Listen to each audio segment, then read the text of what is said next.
And I think the automobile industry is the number one example of monopoly power that has changed, literally changed the quality of our lives. And it has done so, not on the basis of what people really needed, but rather on the basis of serving corporate interests. And I cannot accept the argument that rapid transit systems broke down because of their complete inefficiency to serve the public, because the experience of Western Europe and Japan belies that argument.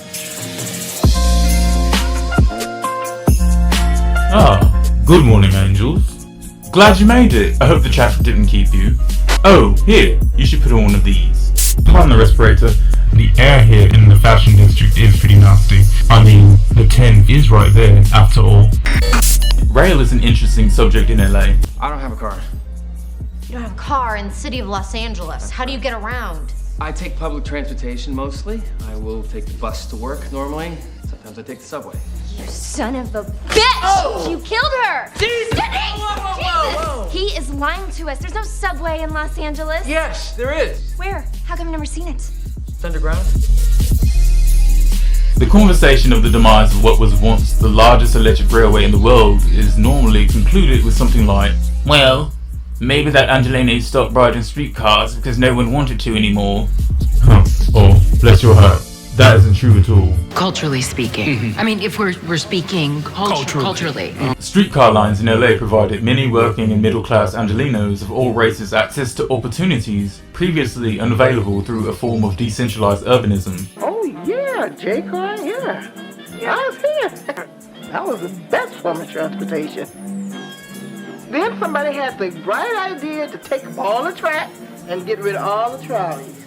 That's when the headache started. A comprehensive transportation system granted working men, women, and youth in denser urban communities access to natural green spaces and beaches outside the city. Affluent suburban dwellers were against the intermixing of race, class, and gender that occurred on any streetcar on a daily basis. You don't have to, this could be a colorblind story. I want to fill it with color. Yeah, but I'm just saying, it's like there's a race problem in Hollywood right now. And in America, a racism problem. I agree. Well, this story isn't racist, it's diverse. If everyone in it was white, then it would be racist. Caleb Gallo. You know what? You're right. Go ahead. Fact is, when it came to race and ethnicity, a lot of Southern California progressives simply weren't very progressive. Culturally speaking. Or we can start reimagining LA as a resilient, walkable Eco-Metropolis. First, the $1 trillion question: how did we get here? Let's go back. This is Commander Edwin Jay Quinby of the United States Naval Reserve and founder of the Electric Railroaders Association, which lobbied on behalf of rail users and services. In 1946, Commander Quinby published a manifesto detailing a deliberate conspiracy to eliminate electric-powered mass transit in the name of gasoline-powered profits. He addressed it to hundreds of mayors, city managers, transit operators, transit engineers, congressmen, and newspapers all over America. It read, "This will offend the guilty, but will arm their prospective victims. This is an urgent warning to each and every one of you that there is a carefully, deliberately planned campaign to swindle you out of one of your most important and valuable public utilities, your electric railway system. Who will rebuild it for you?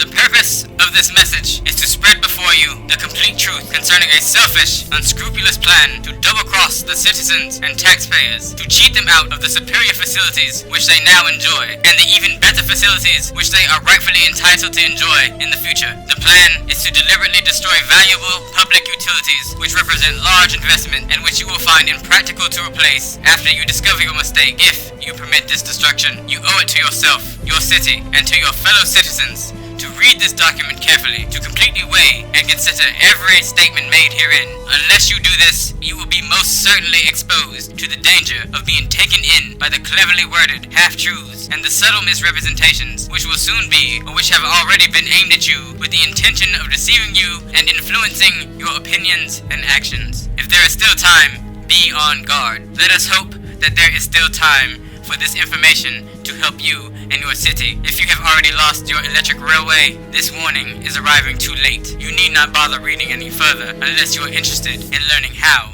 it happened. The Commander's manifesto reopened the government investigation on the sale of transit companies around the country. For those new to the subject, this is the part of the story known by planners and transit enthusiasts as the Great General Motors Streetcar Conspiracy, where essentially GM, Mack Trucks, Firestone Tire, Standard Oil of California, and Phillips Petroleum were convicted of monopolizing the sale of buses and related products to local transit companies controlled by a holding company they'd all formed together named National City Lines. A man by the name of Roy Fitzgerald was the front used by General Motors to carry out what was to be a fatal assault on the country's mass transit system. In 1933, Fitzgerald and his brother ran a small bus line in Kentucky. By 1936, Fitzgerald was the chief operative of National City Lines. Thanks to the mass production and increased affordability of private automobiles in the early 1900s, car ownership was quickly adopted by the American public. By the 1920s, as car sales began to plateau and General Motors and other auto companies began running out of new buyers, GM's new plan focused on our electric, urban and interurban railroads. It would have been a public relations blunder for General Motors to go out and buy up the existing rail lines and replace them with their own buses. So in effect, they hired Fitzgerald to do it for them, and for his efforts, he was given a bus company. National City Lines, with money loaned from GM, would buy the rail lines, tear up the track, tear down the overhead wires, and as night turned into day, buses had replaced the electric cars.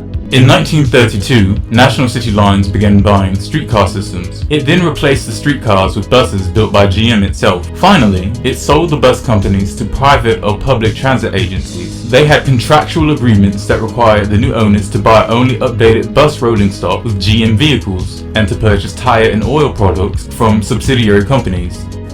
So complete was the corporate arrogance of the companies involved that their agreements with National City Lines stipulated, of course, that all buses, tires, and fuel be purchased only from the conspirators, but also that never, which I estimate to be a long time, never could any new transit system buy any kind of streetcar that didn't run on gasoline. In 1948, General Motors, Firestone Tire, Standard Oil of California, Phillips Petroleum, and Mack Trucks were indicted on antitrust and conspiracy charges. The corporations were fined $5,000 and the executives only $1 each. These companies that had probably eliminated systems that in order to reconstitute today would require maybe $300 billion, these companies were individually fined $5,000. And the individuals involved, like the treasurer of General Motors, who had actively run Pacific City Lines, one of the subsidiaries, and was a major moving factor in all of National City Lines operations, he was fined the magnanimous sum of $1 at the conclusion of the trial. Obviously, the hearings weren't taken too seriously, but consider, at the time, gasoline was only 12 cents a gallon, and the ozone layer had only been recently discovered by scientists, with the discovery of its depletion decades away. Since 1955, streetcar track mileage has been cut from 459 miles to 180. 279 miles of track no longer need maintenance, with periodic disruption of traffic while needed repairs are being made. The 1948 ruling stated that GM gained control of transit systems in 44 cities in 16 states, including St. Louis, Baltimore, San Diego, Oakland, and our very own Los Angeles. It's worth noting that in LA, the Los Angeles Railway was controlled by National City Lines, but not the famous red cars of the Pacific Electric Railway. General Motors came into a situation where streetcars were inordinately inefficient. They were not flexible. Do you know of any streetcar system that could service San Francisco with all of its outlying communities and suburbs? I am not an anti-automobile nut. I don't want to outlaw the automobile. I'm not suggesting it isn't a convenient way of traveling. I am suggesting that it must be supplemented by rapid transit systems. And finally, Senator, I must say, with great deference, that if it is true that the streetcar companies were breaking down of their own weight, why was it necessary for General Motors to join with Standard Oil and the tire companies to go in and buy the systems and tear up the tracks?